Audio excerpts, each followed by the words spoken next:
Hello everyone, day 6 of trying Korean 10 step skin care routine. నా cleansing బామ్కి ఈరోజు real test. నేను లైట్గా మేకప్ చేసుకున్నాను. So let's see if it's able to remove my makeup completely.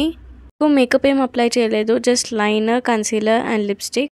Just వాటర్తో wash చేశాను. It did a pretty good job. And now for water based cleanser I'm using Foxtale face wash. And then glycolic యాసిడ్ని నేను exfoliator లాగా use చేస్తున్నా. Then goes my toner. Next వచ్చేసి essence apply చేసుకున్నా and peptide serum apply చేసుకున్నా, which is also from Foxtale.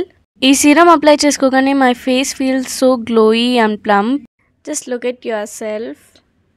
ఈ routine start చేసి just 5 days అవుతుంది and I can see some difference in my skin. నేను under eye cream apply చేసేసుకొని locking it with Emolene moisturiser.